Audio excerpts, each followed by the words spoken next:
Good afternoon, and thank you all for being with us. We're very excited to be here with Rodney Sampson and have quite a bit to cover with this extraordinary individual and extraordinary story of the work that he's doing. The Community Foundation, like many community foundations across the U.S., are really focused on social and economic progress and change and meaningful change to lift all of our communities, all of our residents, and build a better network of success around entrepreneurism and growing from within our communities. That's really become our imperative here in the greater Utica area and Herkimer and Oneida counties in upstate New York.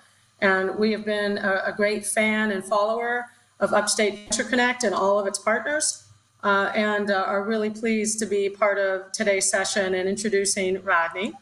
And before we get to some of the meat of what Rodney's here to talk about, and if you haven't met Rodney, I will tell you, please Google him. You will be pleased and impressed with all of what you find on him and his story. But first and foremost, he is a bridge builder in communities. He brings systems together to really help benefit progress centered around economic development and entrepreneurism. And as Rodney introduces himself, I'd also like you to answer one question for me to start us off is, in that system environment that you work really hard to bridge, what is one of those organizations or partnerships that has most influenced your work? So Rodney, first question and a bit about yourself would be great. Thank you, Alicia. Well, good morning, everyone. It's such a joy and pleasure to be here at Unleashed in this incredible virtual environment. I hear that the registrations are, like a rocket ship, and the chat is moving. So, congratulations to the entire team as well. So very quickly, a little bit about myself. I was born and raised in Atlanta, Georgia, and I have been entrepreneurial for as long as I remember, going back to sixth grade when I somehow convinced my parents to get me my first computer where I started self-teaching myself to code. So um, since that time, I've built four high growth tech companies. Two were incredibly big failures, and the other two were, from my vantage point, incredible exits, which put my life and work on a trajectory that many times I would find myself being the only person that looked like me in the room.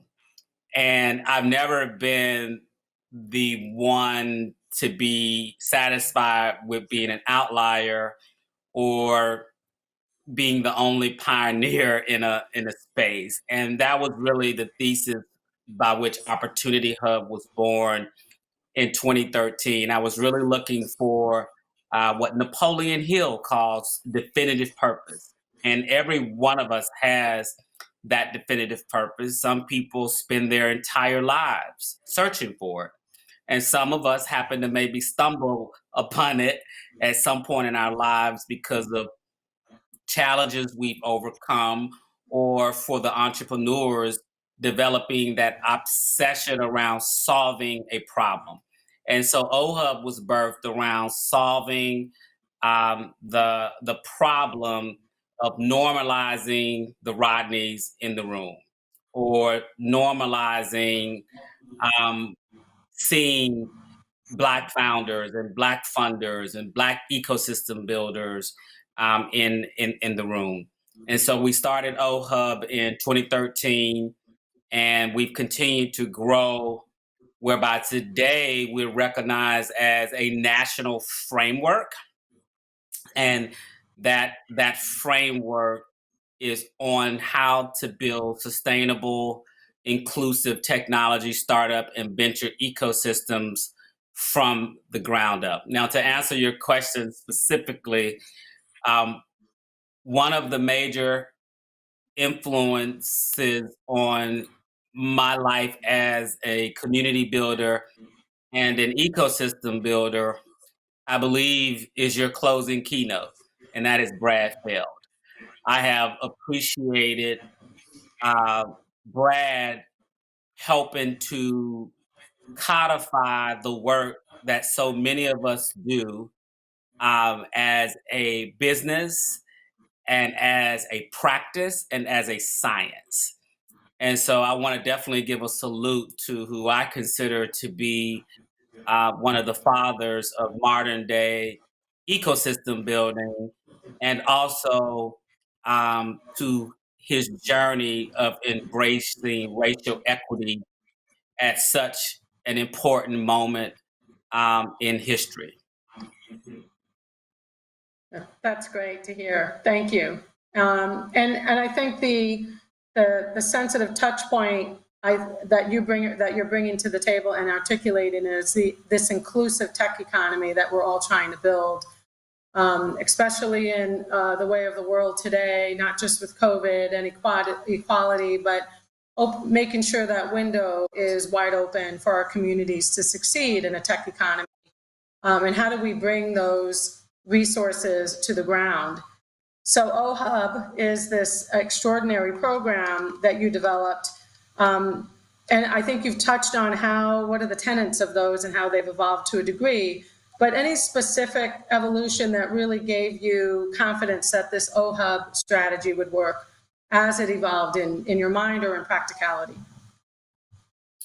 You know, that's a very interesting question because, to be honest, I mean, if you look at um, the macro labor markets in America and the macroeconomic markets, and you notice that 60% of net new jobs in this country, which I believe annually represent about 25% of all jobs in America, 60% of net new jobs are coming from edge technology companies and startups that most Americans don't even know exist.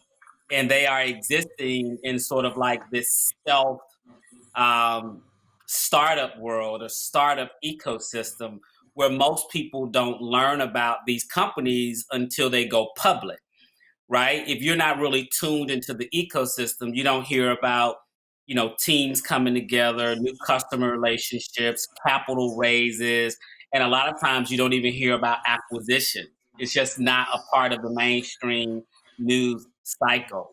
So first, I think in terms of framing that for OHUB, when we started to get institutional level partnerships with like the Federal Reserve Board, our central bank. You know, last year we published a guide with the Federal Reserve Bank. We worked on it for 2+ years on building inclusive entrepreneurship ecosystems in communities of color. So to have our framework be codified with the Federal Reserve Bank was definitely an important milestone in OHUB's history. One, I was asked 2 years ago to become a non-resident senior fellow at the Brookings Institution, and to now see that a lot of OHUB's programmatic models, business models, our unit economics are also being aligned with federal, state, and local policy formation. And so to have those two, you know, relationships um, anchoring some of our credibility to mainstream economic developers or city leaders as well. And then finally, you know, our framework for diversity, equity, and inclusion solutions is now being adopted, you know, in partnership with Brad Feld. He and I have an initiative together to advance DAIS in the ecosystem, new and developing partnerships with the Angel Capital Association and the National Venture Capital Association as well. In OHUB, we also Capital formation is incredibly important to us.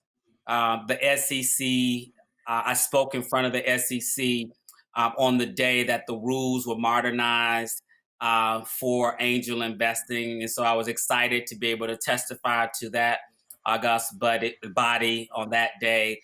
And so working with our federal government in those ways is important. And that's important because we're also investors ourselves. And we have a small venture fund that we deploy capital through. So, I mean, just talking about those partners and your own commitment is, makes this a very exciting opportunity for any region, any jurisdiction. How have you overcome, local, I wouldn't say animosity, but just the challenge of believing in themselves and feeling like this might be too big for a locality to embrace? Bringing some negative growth that a community has experienced into this positive ecosystem and environment of change. How have you navigated, or what challenges have you found, and how have you overcome them? If you can give us an example. Absolutely. Last year we expanded into Kansas City, Missouri, out of Atlanta. And we've run national programs, but they were mostly centralized in either Atlanta, the work we've done with South by Southwest and Austin, Texas, but mostly national. So Kansas City's expansion was our first where we were putting a stake in the ground. And what we've realized is you've got to develop the macro relationships, of course, on the funding side, but you've also have to build relationships in the community that you want to serve. And a part of our strategy, whenever there is money being deployed, we want to make sure that as much as possible and as a precedent, that money is staying in that local community by hiring and training people to actually run the OHUB and its respective programs, and then connect them to like the national network and framework that we have.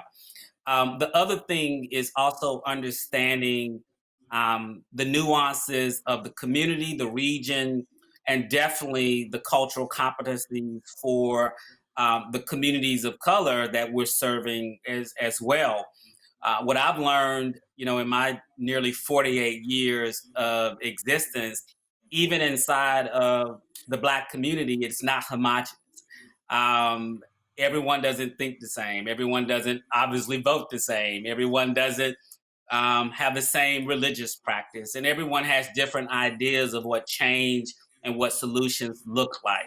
And so being able to convene those stakeholders and literally cast vision that gets them on board is incredibly important. And it's not a perfect process. It's not just enough to have the funding in place, because you've got to have the community stakeholders in order to build that local brand equity for the outsider, per se. But what I'm confident is, we've seen a lot of organizations in the ecosystem expand exponential in different cities around the country and the world. I look at how Techstars has grown, and I look at even how we work as a co-working, business grew. If they can do it, OHUB can do it too. And so we're committed to working with all regions. My vision for OHUB is that one day we'll be everywhere, somehow, some way. I like that vision. I know we're trying to partner here in our area in Utica, New York. But I'm wondering about when you do deploy the Kansas City model as your first kind of regional hub, and all of these kind of spokes that you've got to keep organized and orchestrate. Is there a magic sauce in keeping all of that working together? It's a complex system. You just mentioned how you reach out to stakeholders. Do you deploy resources out to OHUB, or does OHUB grow them and manage all of that work, all of that orchestration from a center point? mean, if you could talk a little bit about those logistics, I think that would be helpful. Absolutely. It's a little bit of everything, right? It's not one or the other. Um, if we come in as sort of like the best practice as the brand, as the catalyzing ecosystem builder, we definitely want to see where there's potential in the community. And normally there's like a group that's been hosting networking events around building up a Black tech community, or a Latinx community. And so you want to work with those people and bring them in to help empower your events along the framework. And a lot of times it helps them get resources that might not have been unlocked previously because their work might not have been known of, or they were not a part of an organization that could help scale them, to capacity. So one is coming into the community and being able to navigate and learn who's already doing what, and then being able to contract with those people as a part of being accountable to having community stakeholders as a part of the vision, right? The objective is not to extract out, but to input, in. So I think it's one, building that trust. And then ultimately it's about the output. It's about the metrics. How many people were exposed to opportunities in the ecosystem? How many people were skilled and reskilled for the job opportunities of the future? How many of them were connected with local and regional job opportunities? And then how many new ventures can we create out of that are scalable and that can help grow in the region? Ultimately it's going to come down to the output after the press release, after the launch event, after the conferences and the meetups. You got to actually get to the real work. And when we get the opportunity to do the work, we execute and we activate with excellence. That's really wonderful to hear, as we shift our work to outcome-based, solution-based investments.